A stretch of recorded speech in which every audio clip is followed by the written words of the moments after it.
નમસ્કાર મિત્રો, કે ચેનલમાં આપનું હાર્દિક સ્વાગત છે. હું દિનેશ સિંહ રાઠોડ.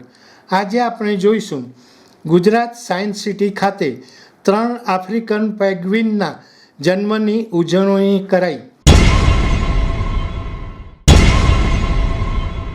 તાજેતરમાં ગુજરાત સાયન્સ સિટી ખાતે વિશ્વ પેંગ્વિન દિવસની ઉજવણી અનોખી રીતે કરવામાં આવી હતી.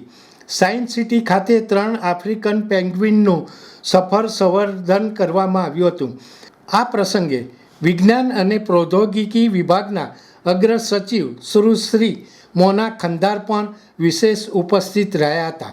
આ ખાસ દિવસે 3 આફ્રિકન નવજાત પેંગ્વિનનું નામકરણ પણ કરવામાં આવ્યું અને તેમના નામ બાલુ, ડેઇઝી અને કિયારા જાહેર કરવામાં આવ્યા હતા. આફ્રિકન પેંગ્વિન નામિબિયા અને દક્ષિણ આફ્રિકાના દરિયા કિનારાઓનું વતની છે.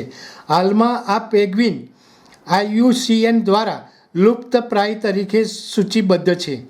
યોગ્ય જગ્યા, માછીમારી અને આબોહવા પરિવર્તનને કારણે આ પેંગ્વિનની સંખ્યામાં 97%થી વધુનો ઘટાડો થયો છે.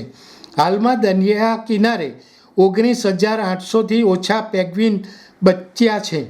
સાયન્સ સિટીની એક્વેટિક ગેલેરીઓમાં બચ્ચાઓનો જન્મ આ પ્રજાતિના સંરક્ષણ પ્રત્યેની જાગૃતતા સૂચવે છે. આ પ્રસંગે અગ્ર સચિવ શ્રીમતી મોના ખંદારે જણાવ્યું હતું કે સાયન્સ સિટીમાં પેંગ્વિનના 3 બચ્ચાઓનો જન્મ એ ગૌરવની વાત છે. આ આપણા પર્યાવરણ જાગૃતિ અને પ્રાણી કલ્યાણ તરફી પ્રતિબદ્ધતાનું પરિણામ છે. બાલુ, ડેઇઝી અને કિયારાને મળવા આપ સૌને સાયન્સ સિટી આમંત્રિત કરીએ છીએ. તેઓ જળ જીવનના સાચા દૂત છે. હાલમાં સાયન્સ સિટીમાં એક્વેટિક ગેલેરી ખાતે પેંગ્વિન ગેલેરીમાં આ 3 નવા પેંગ્વિનને રાખવામાં આવ્યા છે, જેથી મુલાકાતીઓ નાનકડા પેંગ્વિન બચ્ચાઓને નજીકથી નિહાળી શકે. દર્શક મિત્રો, અત્યારે આટલું જ. આવા વધુ સમાચારો માટે જોતા રહો કે ચેનલ. નમસ્કાર.